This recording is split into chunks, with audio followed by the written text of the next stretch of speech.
Assalamualaikum Pak Soekardi, terima kasih sudah hadir di rumah saya.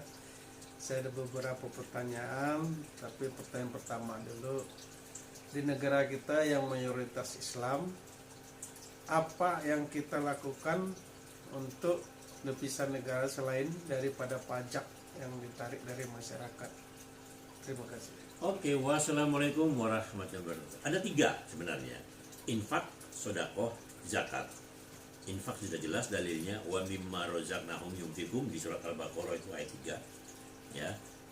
Lantas, ya, kalau infak ini itu besarnya secara berapa angkanya itu tidak jelas. Namun banyak yang berijtihad itu 2,5%.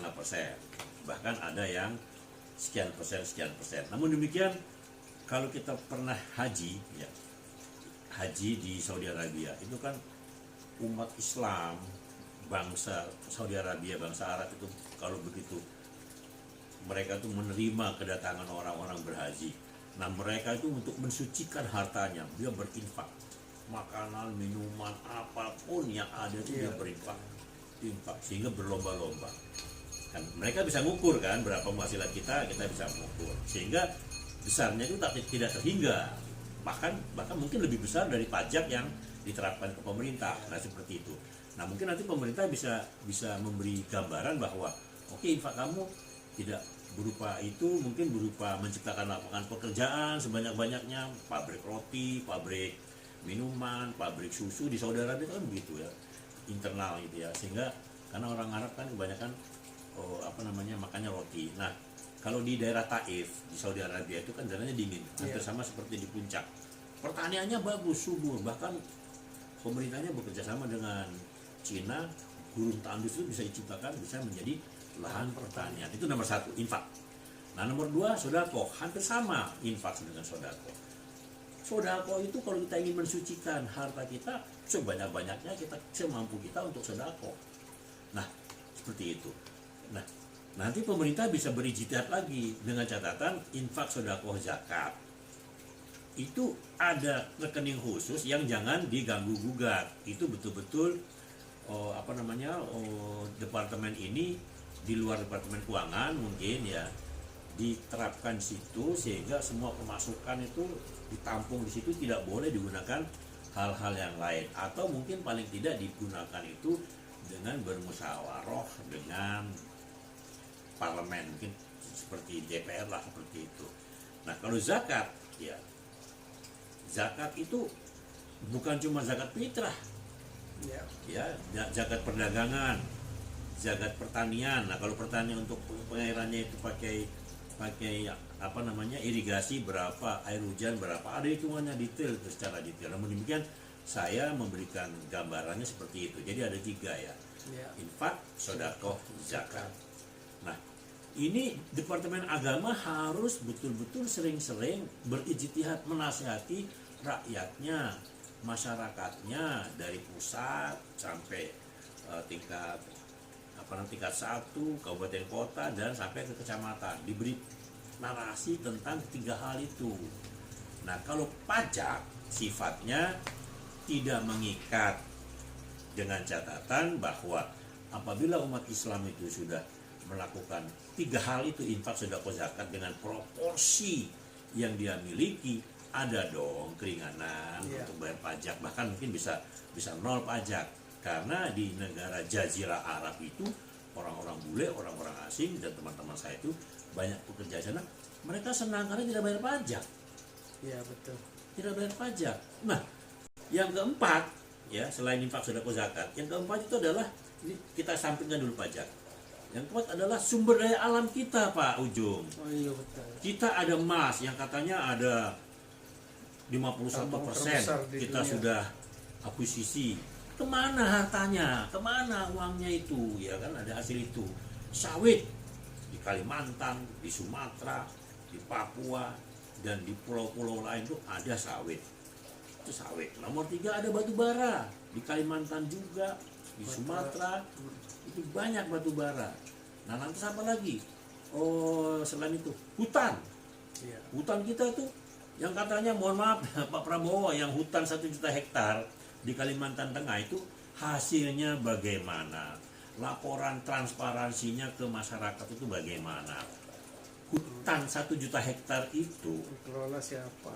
apabila ditebang, kayunya itu untuk siapa? Dijual kemana? Ya, belum lagi disposalnya itu kan bisa buat pupuk pupuk kandang lah ya, seperti itu. Minyak.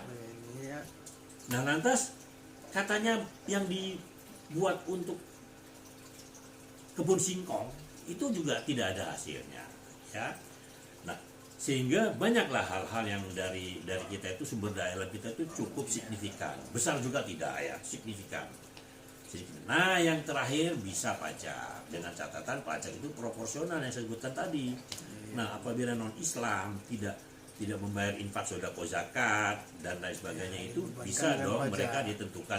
Namun demikian tidak besar-besar amat, ya kan?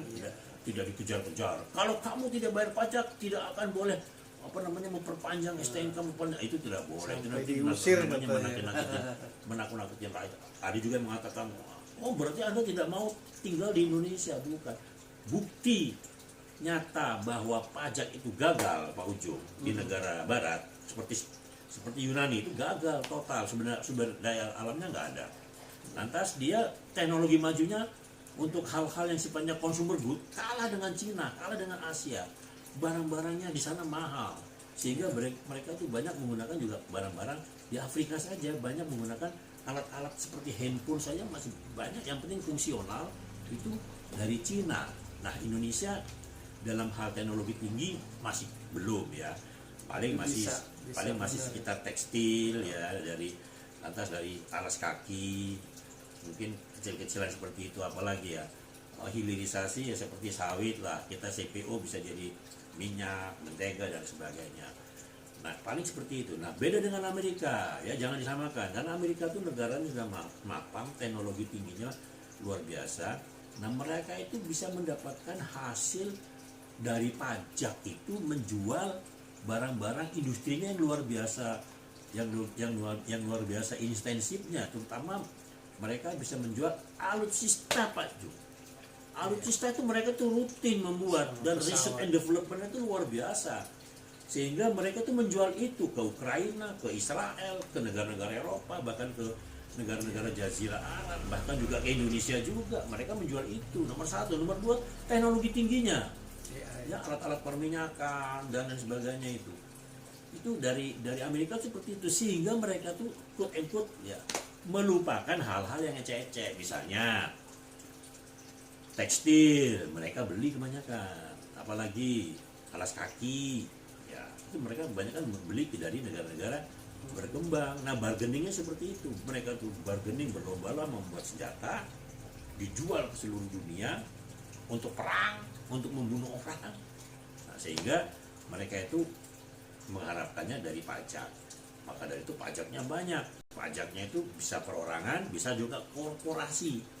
Pajak korporasi sama pajak perorangan itu luar biasa. Pajak perorangan itu orang-orang bisnismen, lantas selebriti, mereka juga dikejar pajak seperti itu. Nah, Indonesia kan belum negara maju. Paling orang-orang sebentar, orang segelintir saja. Memang sih ada PTKP ya, penghasilan tidak kena pajak, memang ada kita di Indonesia seperti itu. Tinggal itu Pak Ucu. Dan pajak itu alternatif apabila kita sudah membayar 3 hal, infak, sedekah, zakat, ada dong kompensasinya, ya kan? Sehingga pemerintah tidak